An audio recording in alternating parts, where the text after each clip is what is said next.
for governor. And then Charles Barkley will realize that how truly he is a person of color. You see, what it takes that it's called an epiphany. Yeah, I'm not a political science, astute, educated person like you are. An epiphany. Charles Barkley is one of those gentlemen who sometime in the future going to have an epiphany, and he's going to come running back to these same people who he calling scumbags. Well, I don't see Bill Cosby running back to the people he called anything. He's just gone to seclusion with his money. I mean, but are people like coming out? He's like coming back. He's not coming to the black community asking for support. Well, after he told people to pull their pants up and stop fighting over pound cake. Well, here's Chris Rock tackles race relations and Bill Cosby's sexual allegation in a new interview. Where are these? When did this interview happen? That you're looking? I must have just recently. Recently. Okay. Topics. No. I'm gonna read it. It's not audio. Topics surrounding social and political issues. Where are you reading from, honey? Huffington Post. Okay. Topics surrounding social and political issues have often made for greater fodder amongst comedians and their stand-up routines. For Chris Rock, decision to highlight current events in front of an audience is no different than the news covered on political shows such as NBC Meet the Press. The 49-year-old comedian actor, who is currently promoting his forthcoming film Top 5, recently shared his thoughts on how America deals with race relations during a candid interview with Vulture. And here is this in quotes. Go ahead. America or racial progress, it's all nonsense, Rock admitted. There are no race relations. White people were crazy. Now they're not so crazy. To say black people have made progress would be to say they deserve what happened to them before. So to say Obama's progress is saying that he's the first black president that is qualified to be president. That's not black progress. That's white progress. He continued. There's been black people qualified to be president for hundreds of years. If you saw Tina Turner and Ike having a lovely breakfast over there, you would say their relationships improved. Would you say? Would you say their relationships improved? Thank you. Some people would, but a smart person would go, oh, he stopped punching her in the face. It's not up to her. Ike and Tina Turner's relationship has nothing to do with Tina Turner. Nothing. It just doesn't. The question is, my kids are smart, educated, beautiful, polite children. There have been smart, educated, beautiful, polite black children for hundreds of years. The advantages my children have is that my children are encountering the nicest white people that America's ever produced. Let's hope America keeps producing nicer white people. Oh, it's like Maplewood, South Orange. In addition to offering his perspective on race in America, the Primetime Emmy Award winner also commented on the numerous sexual allegations against Bill Cosby. I don't know what to say. What do you say? I hope it's not true, he said. That's all you can say. I really do. I grew up on Cosby. I love Cosby. And I just hope it's not true. It's a weird year for comedy. We lost Robin. We lost Joe. And we kind of lost Cosby. Robin? Oh, Robin. Yeah, I know. Robin and June. Yeah. But you see, and this is how Chris Rock keeps it real. Keeping it real. But there was more, More to this article? Yeah, there's more. But you gotta go. But you know what? I'll check out more of his interview here. Yeah. What we're gonna do? We're gonna get to this part tomorrow. This is great. This is Chris Rock in conversation with Chris Rock. What's killing comedy? What's saving America? I mean, listen, man.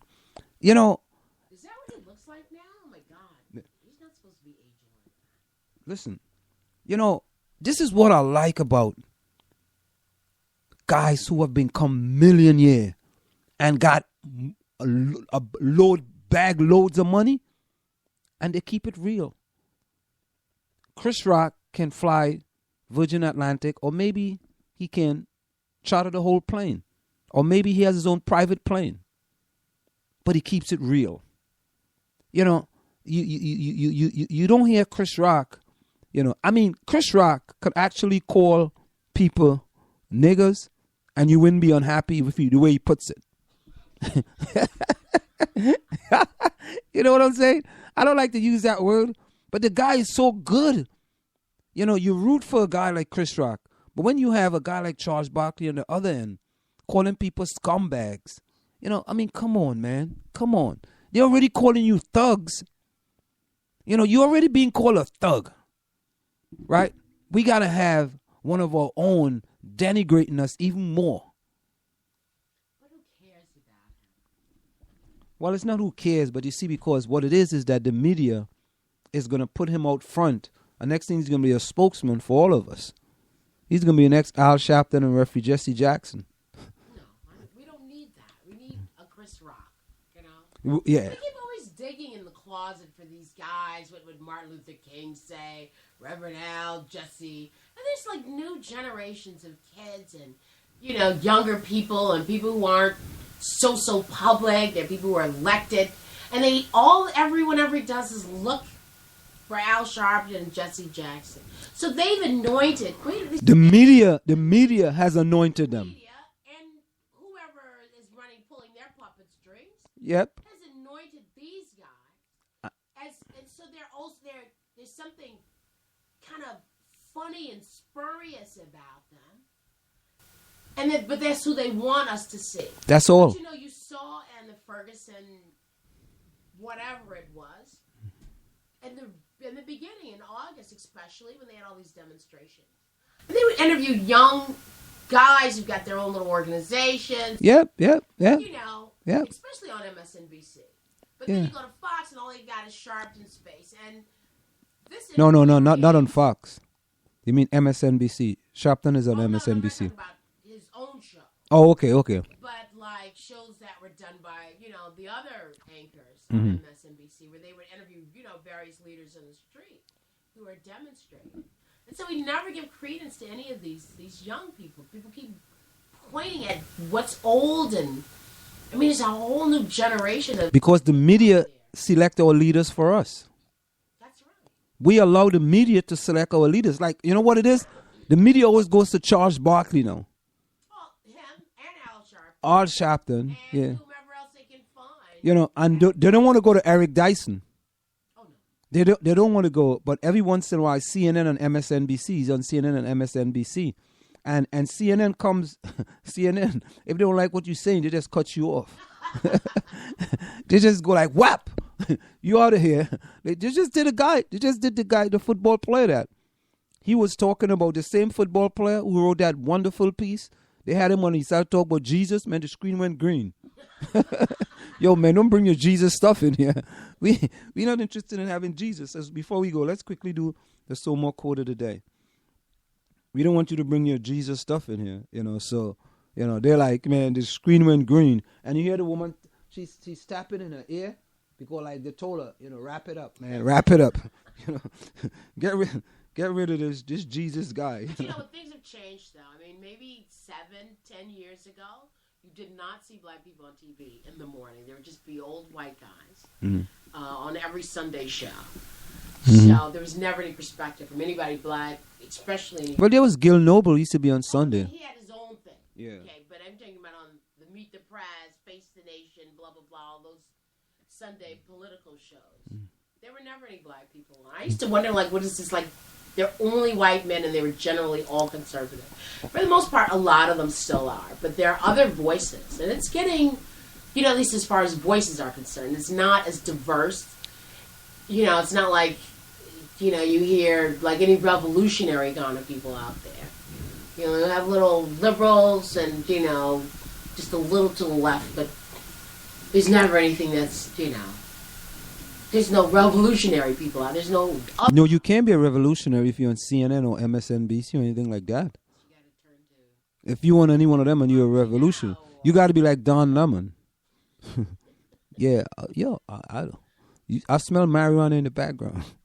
What are you guys smoking? Cheap out here in Ferguson? Is that why this stuff is burning? What are you scumbags? What are you doing? You smoking cheap? That's what it is? You thugs? But you know what? I probably would have said something like that on the air, too, when I think about it. Because if you're describing a scene, smells like weed, smells like gas. No, I would never say that. I would never say that. Did not discredit. I mean, I don't know if that was really discredit. Yeah, it was. It's misleading people. The slightest of information, you got to be careful with the information, because how people take that information and how they look at that information. You know, people be walking through Harlem and smell weed, and Harlem is not even all black. Yeah, but marijuana is not a big deal anymore. I know, so it's insignificant. Just now, anybody can just know you're gonna go to be able to go to Mayport Village or South Village and buy some cheap. How do you know, Ansel? Just know you're gonna buy some cheap, man. You drink instead of green tea, you got some wheat tea. you got some cheap tea. So here's the Somo quote of the day. It isn't what you say or wish or hope or intend that demonstrate what you really believe. It is only what you do. It isn't what you say or wish or hope or intend that demonstrate what you really believe. It is only what you do. And that is the Somo quote of the day. Yes. Time check. It's approximately 9:40 p.m. from where we sit. This is it. The clock on the wall said that's all I like to say, but I've got to go. Remember, hard work beats talent when talent does not work hard. And for every 60 seconds of anger, you lose 1 minute of happiness. Any closing remarks, Marjorie? No, Ansel. I'll see you tomorrow. Oh, Marjorie, be back tomorrow. I think so. Let's see what happens. No, you're going to be back. Well, there's People text me and tell me, where's Marjorie? Really, that's a nice thing. Yeah, they're like, where's your co-host? I'm tired of hearing you, Ansel. Yeah, I'm like, we tired of hearing you with all this stuff, man. Keep telling the same story over and over. Yeah, we don't need to hear those same... Listen to Teach Saturday tell the story about getting beat and everything, Thanksgiving. Oh my God, I heard all these stories over. But you see, the other people haven't heard those stories. How do you know they haven't? They haven't. I know that. Like I told my class about the stories. They haven't heard some of those stories. I'm glad I evoked those exciting memories from you, Ansel, that day. I really am. I'm happy too. Later. See ya. Good night. Same so more time, same so more channel.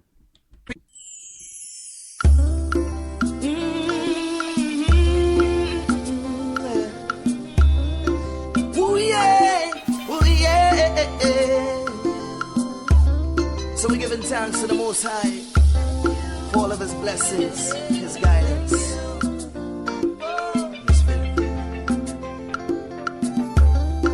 Oh Lord, how great Thou art Thee. Thank You for blessing me. Transpose all my energy, yeah, and molded talents in me. Now those on my head, I appreciate your gratitude, endurance and faith. They stand in the line, want to intertwine before one my body, soul and mind. But my will is strong, they can't throw me down. With your guidance I will carry on. Oh Lord, every day I'm going to sing this song. Whoa, whoa, whoa. Thank You, Lord, for what You've done for me. Yeah.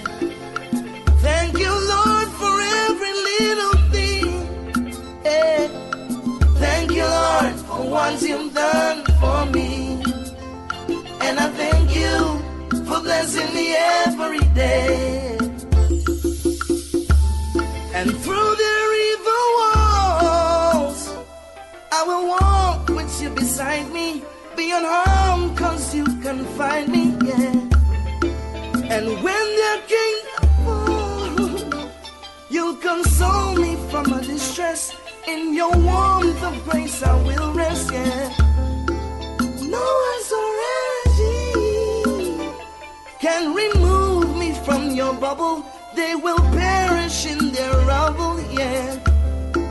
And if that false will falls, oh Lord, I will be lifted up to You, the Lord, and sing it. Thank You, Lord, for what You've done for me. Thank You, Lord, for every little thing. Hey.